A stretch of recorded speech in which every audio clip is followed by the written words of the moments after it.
여러분, 사울왕은 블레셋과의 전쟁에서 죽임을 당하였습니다. 이제 왕이 누군가 돼야 되잖아요, 여러분. 그런데 사울왕이 그토록 죽이려고 쫓아다녔던 다윗은 유다 사람들에 의해서 헤브론에서 왕이 되었습니다. 하지만 아직 북쪽 이스라엘은 다윗을 왕으로 모시지 않았어요. 북쪽의 많은 백성들은 사울의 군사령관 아브넬은 다윗을 따르지 않았고요. 그 아브넬이 사울의 아들 이스보셋을 데리고 마하나임으로 가서 온 이스라엘의 왕으로 삼았습니다. 그러던 와중에 아브넬은 이스보셋이 아버지의 첩과 네가 왜 통관했느냐 이 비판에 이제 분노를 하게 됩니다. 그래서 이제 이 아브넬 장군은 이스보셋을 떠나 다윗에게로 가게 되죠. 다윗을 온 이스라엘의 왕으로 세우고자 다윗과 언약을 맺습니다. 다윗과 언약을 맺고 돌아오는 아브넬을 요압이 뒤늦게 알고 그를 불러 들어가지고 귓속말을 하는 척하면서 이제 비열하게 이 아브넬 장군의 배를 찔러서 죽입니다. 왜 죽였죠? 동생 아사엘에 대한 복수를 한 것입니다. 사실 여러분, 아브넬 장군이 요압의 동생 아사엘을 죽였지만 그거는 전쟁에서 정정당당한 그런 싸움이었습니다. 아브넬이 먼저 이렇게 우리가 맞붙자 했지만 어쨌든 그 전쟁 중에서 요압 장군도 승낙을 했고 그래서 서로 이렇게 정정당당한 승부였고, 또 아브넬은 뒤쫓아오는 아사엘에게 나를 따라오지 말아라. 나를 따라오면 내가 널 죽이면은 내가 네 형 요압을 어떻게 보겠느냐. 분명 이렇게 기회도 줬습니다. 거기에 대해서 이 요압이 이렇게 비열하게 그렇게 정정당당한 싸움한 것도 아니잖아요.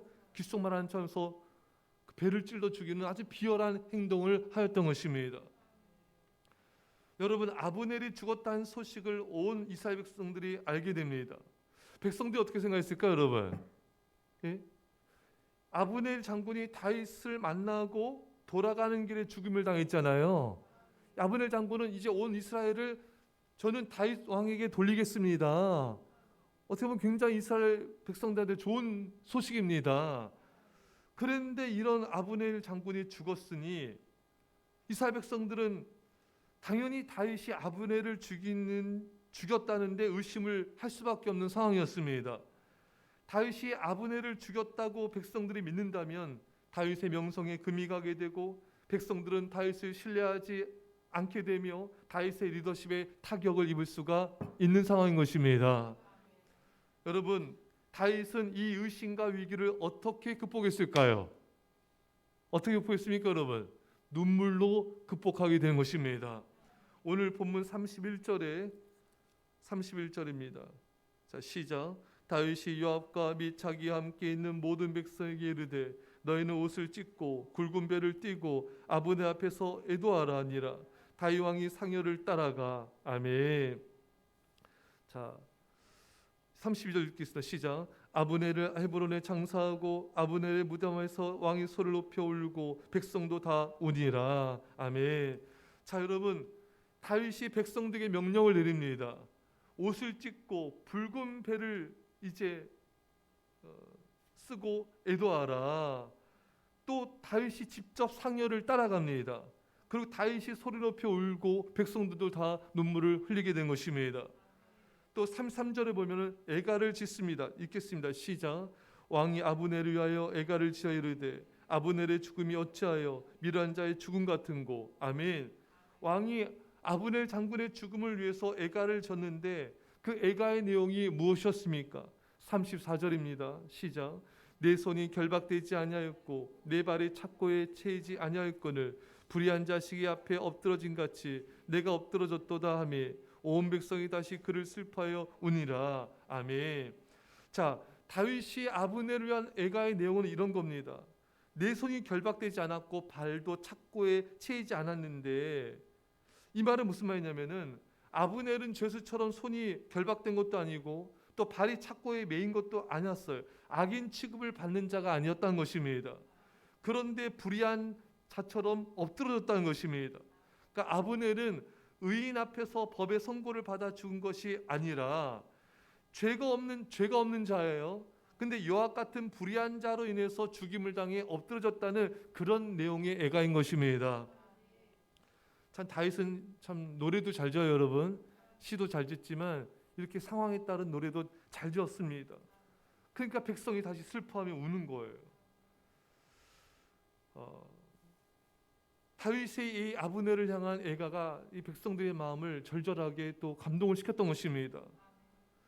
그래서 35절에 보면은 이제 그 다윗이 저녁이 됐는데도 음식을 먹지 않습니다. 그러면서 이제 음식을 백성들이 권하니까 다윗이 뭐라고 말합니까? 내가 저녁 해지기 전에 떡이나 다른 것을 맛보면 하나님 내게 벌을 내릴 거다. 다윗이 맹세합니다.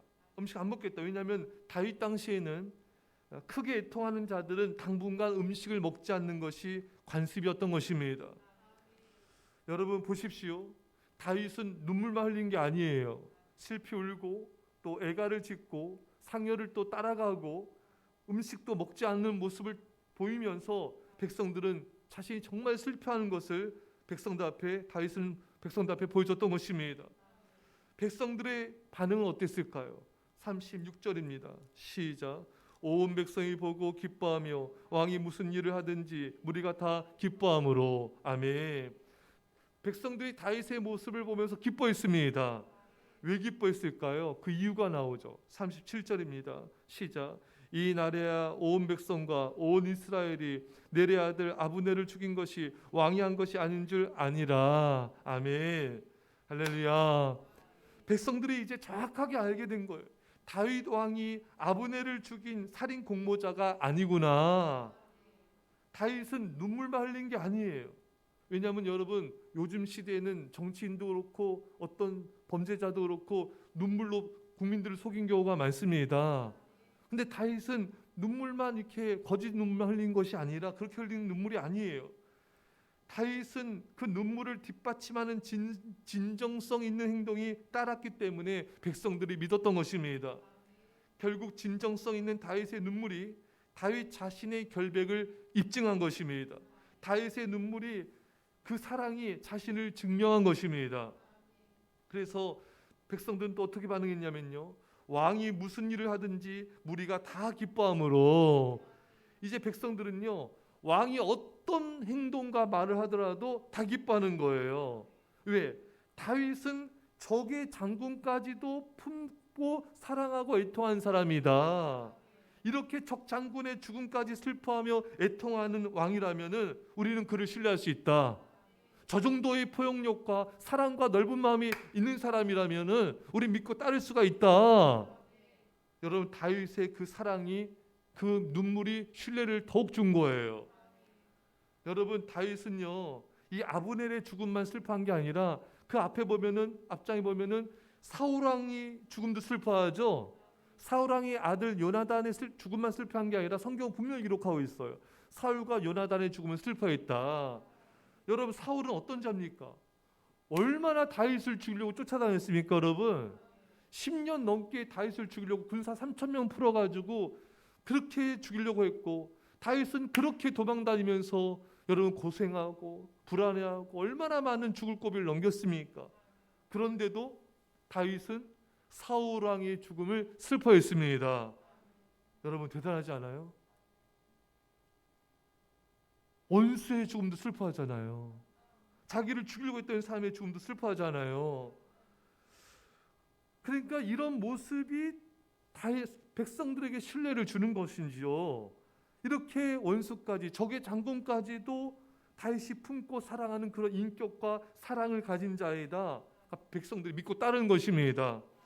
여러분들 사람들 앞에 신뢰받고 싶습니까, 여러분? 신뢰받는 부모, 신뢰받는 성도, 신뢰받는 사람이 되고 싶습니까? 그럼 어떻게 됩니까? 눈물이 있어야 돼요. 눈물이 있어야 됩니다. 사랑이 있어야 돼요. 넓은 마음으로 품을 수 있는 자가 되어야 돼요. 사람들은 그런 사람을 신뢰합니다. 근데 시기 질투하는 사람 신뢰하겠습니까? 서운해하고 금방 원망불평하고 이런 사람은 신뢰하기가 어려운 거예요. 진정한 리더십은 원수까지 품는 그런 눈물, 그런 사랑이 있는 자야 될 것입니다. 역사상 가장 위대한 대통령으로 평가받는 링컨은 어떤 자입니까, 여러분? 그 많은 사람들 앞에서 한 사람이 링컨의 부모님을 비난했어요. 구두수성공이다. 뭐 저런 자의 아들이 대통령 되면 안 된다. 어쩌다 저쩌다 막 비난을 퍼붓습니다. 얼마나 여러분 화가 나겠습니까, 여러분? 여러분들의 부모님을 사람들 앞에서 모욕하는 사람을 여러분 그 말을 듣고 얼마나 기분이 상하겠습니까? 화가 나잖아요. 그런데 링컨은 그렇게 하지 않았어요. 링컨의 아버지를 비난하는 사람에게 저희 아버지가 이렇게 구두수성공이었으면 훌륭한 자였음을 다시 상기시켜줘서 감사합니다. 전 아버지 실력에 발꿈치도 못 따라갑니다. 그렇게 말을 한 거예요. 우리 그 사람에게 고맙다 했습니다. 그리고 그 사람을 나중에 장관에 임명합니다. 할렐루야.